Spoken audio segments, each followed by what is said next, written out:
Final Fantasy VII is one of the most impactful JRPGs of all time, if not the most impactful JRPG of all time, since it's the one that ultimately brought JRPGs into the mainstream at the time of its release in 1997. Now, I didn't play the original Final Fantasy VII until just a few years ago, around when the remake came out, since I didn't have a way to play it at the time, and so I figured now is as good a time as any to experience the original in its full glory, and so I did. And overall, I really enjoyed my time with it, albeit with a few minor annoyances, but it got me more and more excited to experience the remake, which finally made its way to PC on Steam earlier this year. I know it was on Epic Games Store prior to that, but I'm not touching that thing with a 10-foot pole, so I guess I'll just have to wait for 16 and Rebirth to come to Steam way later, which is a shame. But my introduction to the original Final Fantasy VII led me to playing several of the other Final Fantasy games, which I, for the most part, thoroughly enjoyed my time with. But now that I've gotten a chance to play through the entirety of Final Fantasy VII Remake, I wanted to really dig into my thoughts on this game and give a proper critique of it. Now, this does not include the intermission DLC. I actually haven't played that as of recording this video, and I'll do a separate video on that once I do get around to playing it. But I also went back to replay the Midgar section of the original Final Fantasy VII after playing through the remake to kind of refresh my memory a bit on how the original played out. Even though I've played the Midgar section several times at this point, I've only played the game in full once. And I'll plan to keep this current save file going forward so I can play through the respective parts of the game to compare to Rebirth and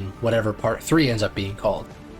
Now, I want to start with the presentation of Final Fantasy VII Remake, which I think is just stunning. It's one of the few aspects of the remake that is, in my mind, objectively just better than the original. Like, I don't think you can really argue that, because Final Fantasy VII is one of the uglier entries just because it was the first 3D entry, and the character models were very blocky and all that kind of stuff. But yeah, the environments and reimaginings of locales throughout Midgar just really brought this world to life in a way that had previously not been done, with the exception of the abundance of narrow passageways that take fucking forever to get through in order to mask what would have been loading screens, since the game was initially developed for the PS4, which didn't have an SSD for much faster loading times like the PS5 and most modern PCs have. If there's one thing about Final Fantasy VII Remake that will age the most poorly, it's this, since it's a completely unnecessary feature for current and future systems. And it honestly wouldn't be noteworthy of me to mention it if it wasn't so prevalent throughout the game.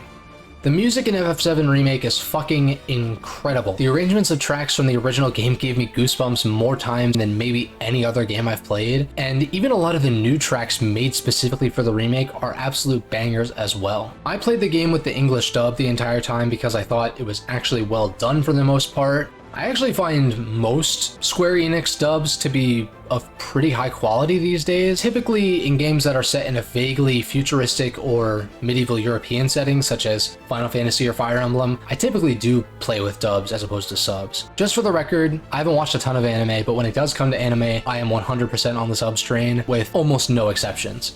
One thing that kind of bothers me about the presentation of the voice acting in particular is that the NPCs look and sound significantly lower budget than the main and supporting cast, and it really takes me out of it when doing side quests. But I do wonder how a New Game Plus hard mode run, which I plan to do prior to Rebirth releasing on PC inevitably, I wonder how that would feel while avoiding most of the side content, if it would feel a little bit more immersive in that way, because it is a noticeable dip in quality. Due in part to the original's poor translation, I find the characters are characterized way better than the original. President Shinra and the other higher-ups, like Scarlet and Heidegger, were still comically evil, but in a less generic way. Palmer is still eccentric, but a bit more subdued than his original portrayal, though I have a feeling we haven't seen the full extent of his weirdness. Reeve becomes more important later on in the original story, but I liked the extra focus they put on him in the remake. And last but absolutely not least, Hojo is even more detestable and conniving, and I loved every single moment he was on screen. Rufus and the Turks were given much more distinct personalities and quirks, as well as the secondary Avalanche crew of Biggs, Wedge, and Jesse being treated as actual characters instead of just throwaways. Now onto the real highlight being the main cast. I think Barrett is probably the biggest standout since his original portrayal boiled down to being a stereotype character, and I hope he doesn't take as much of a backseat after his backstory is covered in Rebirth. Tifa's portrayal is good, but I still find her character a bit on the bland side. I kind of chalk this up to her maybe holding back so as to not trigger Cloud's PTSD, but I don't know, maybe it's just because she's kind of a voice of reason type of character most of the time. Cloud's arc from the original game was one of my absolute favorite parts about it, and I think his portrayal in the remake has solidified him as one of my favorite characters in fiction. I think they did a great job towing the line between his personality on the surface and the person he really is deep down below the facade. I think Aerith is easily the best girl in the remake. I find her portrayal to be really endearing compared to the original, where I just kind of found her to be bland like Tifa. I feel like her bubbly personality was brought to life here in a way the original game's translation and presentation just couldn't handle. Her performance does feel a little bit stiff at times, but I think one benefit to having several entries for this remake is that it'll allow for the voice actors to grow into their roles as they do the following games. Suffice to say, I'm expecting even better performances from this cast in Rebirth, assuming there's no recasting, of course. Now, before I dive deeper into the story and pacing of the game in general, let's talk a little bit about the combat. FF7 Remake uses a really cool adaptation of the active time battle system that converts it into more of an action-based combat system. The crux of the combat lies in building your ATB meter through using basic actions, and then spending your ATB meter to use items, various character-specific abilities, or abilities and spells equipped from materia. You can also upgrade your equipment in order to gain access to more materia slots or just passive buffs in general. The materia system works basically the same as in the original, where whatever materia you have equipped will earn AP as you use it, eventually leveling up said materia, which either enhances the effects of that materia or grants you access to more powerful spells and or abilities. Now, a plus side to 7 Remake over the original, in my opinion, is that enemy encounters aren't random, but a lot of the time, because Remake is so linear and hallway based, there's a lot of times where there's no reliable way to run from encounters because of this narrow map design, which kind of eliminates the main benefit to having enemies in the overworld as opposed to having random encounters, but I guess it adds to the immersion to some degree.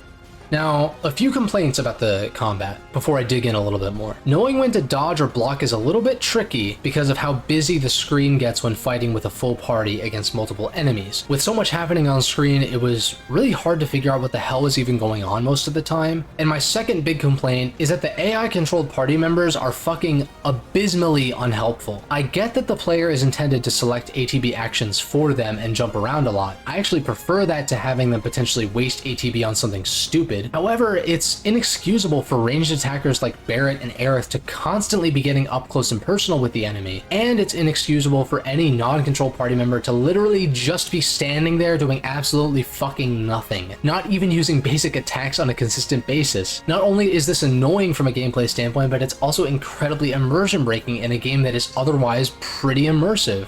Now look, I'm not the biggest fan of the Tales of series, but at least in those games you have options for what party members should do under certain circumstances. I don't think the style of Final Fantasy gameplay needs that much depth in AI customization, since you are intended to switch from party member to party member fairly often, but at least a simple attack, defend, or stay the fuck out of the way option would be much appreciated in the sequel. I also think it's bullshit that the second you switch party members, the enemy AI instantly switches its target to whatever character you're controlling, regardless of what was happening prior. I know provoke materia exists to try to circumvent this, but it got seriously annoying in those cases when there was a lot happening on screen. Because of these criticisms, the highlights when it came to the combat in the remake were when I either had control of just one or two characters, or was only fighting against one or two characters. I actually quite like that there are several dungeons and combat scenarios later on in the game that feature different pairings of characters, and I'm very interested to see how that's integrated into Rebirth. But because I found those certain circumstances to be the highlights with the combat, several of the boss fights ended up being major highlights because of that, the Airbuster and Genova being by far the most notable. And when the arrangements of the original music came on, I had goosebumps and the stupidest smile on my face throughout both fights. In addition to this, some of the later boss fights actually helped force me to get better at reading enemy attacks and playing more patiently in general. Don't get me wrong, I really do enjoy the combat system in this game. There's just those few criticisms I have that make a pretty decent impact in the combat that I just don't particularly care for, but I think with the knowledge that I have now, going back and replaying the game will maybe go a little bit smoother and I'll be able to utilize the depth of the combat system more easily. Now, moving on to the story, I'm not going to cover the plot beat by beat because there's so much here. Overall, I didn't mind the story changes in general. I actually think the original FF7 could benefit heavily from changes to its story, but the problem I have with Remake's way of changing the story is that the Whispers act as a tell, don't show device, which is a strategy of storytelling I don't care for. I would have much preferred them to just make the changes instead of doing this damn near fourth wall breaking nonsense of, oh, something's about to deviate from the original, better stop it, even though there was still plenty that deviated from the originals without Whisper intervention. So I'm like, why even have that introduced in the first place besides this weird meta commentary bullshit? One notable change that I did like that wasn't affected by the Whispers was that the Wu-Tai Midgar War was much more prevalent in the remake compared to the original, where Shinra ends up pinning Avalanche as being Wu-Tai conspirators, because one of the early flashbacks in the original and the remake is of Cloud telling Tifa that he's going off to war to be a soldier. And the fact that this war itself isn't really brought up besides the fact that Sephiroth was a hero kind of leads to a disconnect where you don't really feel like there was a war going on, aside from a few offhanded comments here and there. But it wasn't that far before the plot of this game that the war was still going on, as far as I can tell. Like, sure, it was when the main cast were kids, Aerith's adoptive mother lost her husband in the war, and so on and so forth, but there's like a political angle there that I'm interested to see more of as Yuffie gets introduced in the DLC, and as we surely get to go and, see Wu-Tai for ourselves in the following iterations of the remake. Sephiroth being present here and there throughout the game didn't bother me, even though he didn't show up on screen until the flashbacks Cloud was telling the crew in Calm, which takes place just after the Midgar section of the original FF7. But the reason I didn't mind Sephiroth being on screen in Remake is that the vast majority of these encounters are just a side effect of Cloud's PTSD, not Sephiroth physically being present. Until, of course, the last few chapters when Sephiroth does show up in a way that is visible to other characters. And instead of the atmospheric way he kills President Shinra, which is you end up finding Shinra's body at the end of a trail of blood impaled by Sephiroth's sword, instead of that, Sephiroth just straight up kills President Shinra on screen. And while this does evoke a different tone than the original murder, I didn't have much of a problem with it, actually. And the Genova fight that followed that was sick as fuck, and it ended up being some kind of illusion anyway. So that was fine with me too. Where things started to get more mixed for me is following Cloud and company's escape from Shinra headquarters, and once again, everyone's favorite arbiters of fate. Now, more than anything, this section just kind of fell flat to me and felt somewhat unnecessary, as I felt the Whispers were unnecessary in general, and even the Sephiroth boss fight didn't feel as impactful as I expected compared to the Genova fight from earlier. But the thing is, I can kind of see where the devs are coming from, because the Midgar section of the original game doesn't end in such a way that it could really end its own game, but then again, leaving a game that is a part of a trilogy on a cliffhanger isn't unheard of, and they could have easily done that. I think there was a question of whether or not a part 2 would actually end up happening, like let's say the game flopped for some reason, as well as there being a several year gap between game 1 and game 2. I kind of wish Squared had the balls to just drop this Whisper nonsense and just had the game end on a sharp cliffhanger. It literally ends on a cliffhanger, like literally ends on a cliff, showing that there's more to be seen, but yeah, whatever. And I mean, like, sure, there's a boss fight at the end of the original Midgar section, but it feels more like a falling action for that segment of the game, since there's a good 75 to 80+% of the game left after that. I don't know what exactly they could have done differently besides just omitting the last few combat encounters and boss fights, except maybe they could have extended the motorcycle chase to make it feel more final boss-like, but again, I think that just letting it end on a sharp cliffhanger would have been the way to go.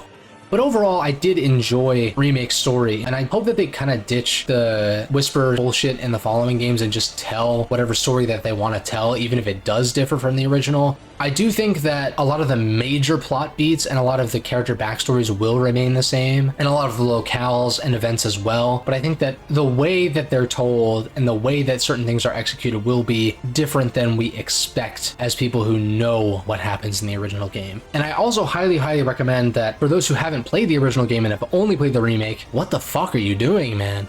I know that you can technically play the remake and somewhat understand what's going on without playing the original, but dude, they made the original so accessible with the speed up and God mode functions that just, even if you have to play it with a walkthrough, man, like just experience the original game so that you know what they're referencing and you know what they're changing, because I think it adds another layer of depth to what exactly they're doing here. Now, whether or not you like the changes that they're making or not is going to vary from person to person, but I personally, as a whole, really enjoyed FF7 Remake.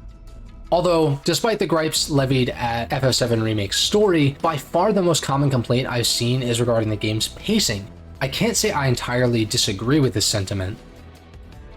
Since Midgar was one of the most memorable and story-rich portions of the original, expanding on it makes a lot of sense, and I think for the most part it was done for the better. There were some chapters I didn't mind being expanded, while other entire chapters, and other portions of some, were a bit of a drag. Nothing game-ruining, but something that'll make revisiting the remake more of an ordeal than it would have been otherwise. They essentially stretched a 5 to 6 hour portion of the original game into its own full 35 to 40 hour RPG, which the original was, in full. It plays out much more linear than most Final Fantasy titles. Ultimately, Final Fantasy games are linear to an extent, since there are a certain sequence of events that you need to do in order to progress the story, but most of the games in the series at least give you room to explore and do side content before progressing the main story. Remake tries to do this at certain points, but the execution is kind of a mixed bag.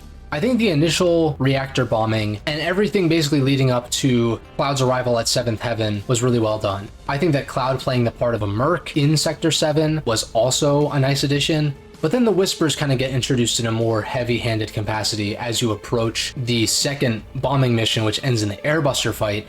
Now, I didn't mind this mission being expanded at least a little bit, but the fact that this entire mission is over the course of 3 whole chapters, I'm pretty sure, feels a little bit egregious. I did like being able to manipulate the Airbuster in certain ways leading up to it, but the previous chapters, like getting to the reactor, just felt a little bit plodding in some ways. Then Cloud falls into Sector 5 and meets Aerith. Now, this section I didn't mind so much either. This is the introduction of the Turks, which I fucking love that fight against Reno. It was so sick. Just the one-on-one, you know, mano-a-mano kind of thing. Like, that fight was one of my favorites in the entire game. And it was tough, too. It was one of the first times I think I actually game overed.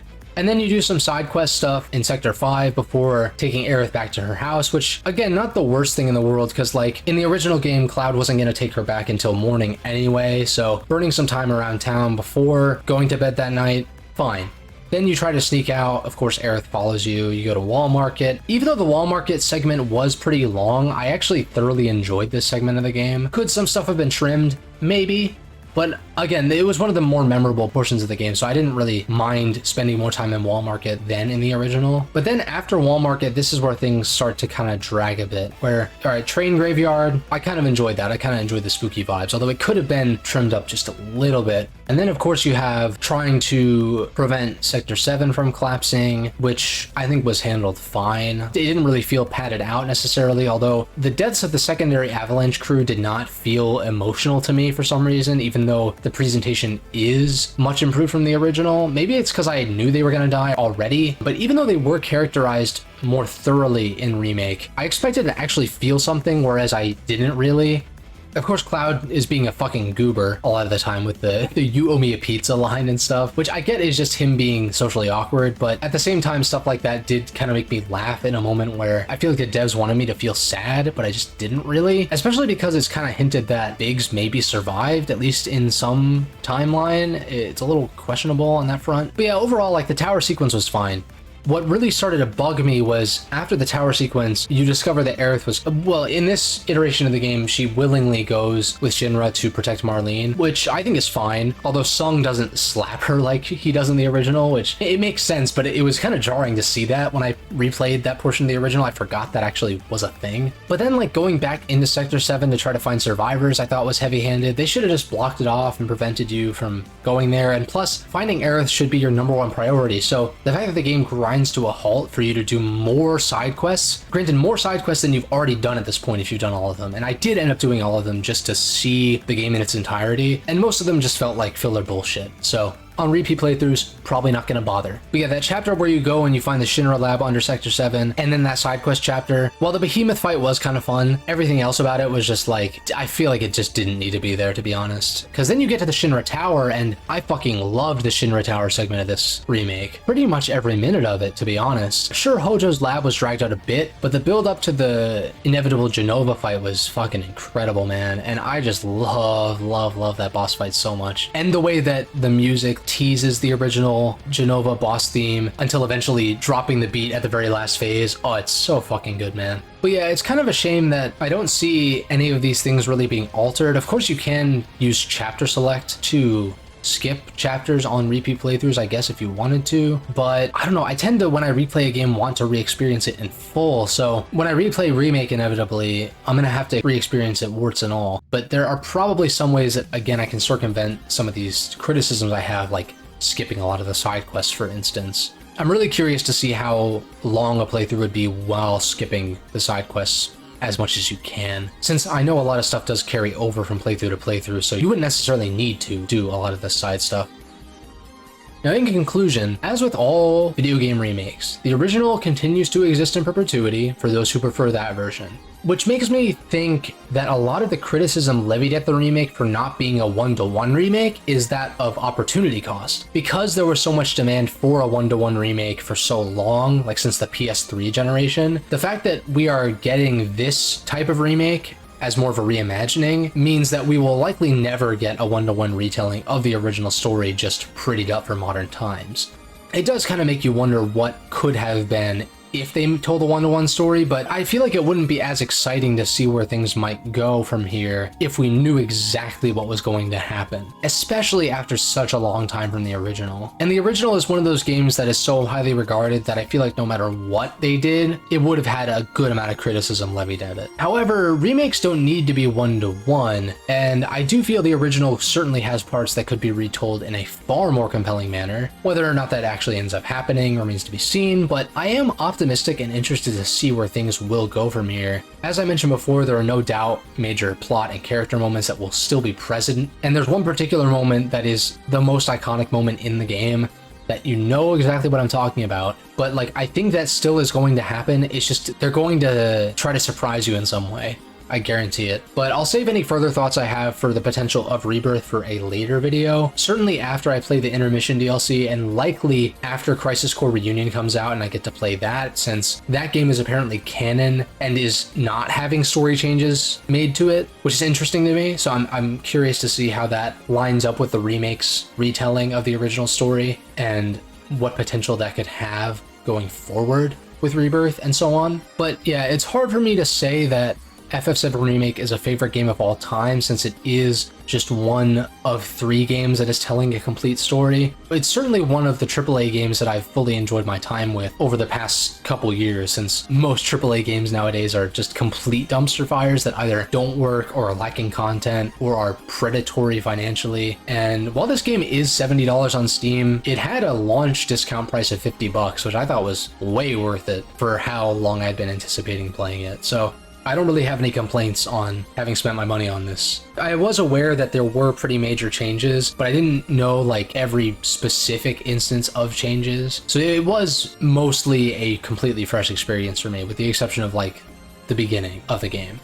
God, there's so much that you could potentially comment on this video for. Obviously, leave a like and subscribe if you enjoyed. Let me know what you thought of the video. But more interestingly, let me know what you thought of FF7 Remake if you've played it, or let me know if you've had hesitations and this video convinced you otherwise. Let me know if you've played the original or not. Once again, I would highly recommend you play the original if you haven't, even if you have played Remake, or at the very least, watch a playthrough of the original for fuck's sake. But yeah, that's pretty much all I got for this one, guys. See you in the next video.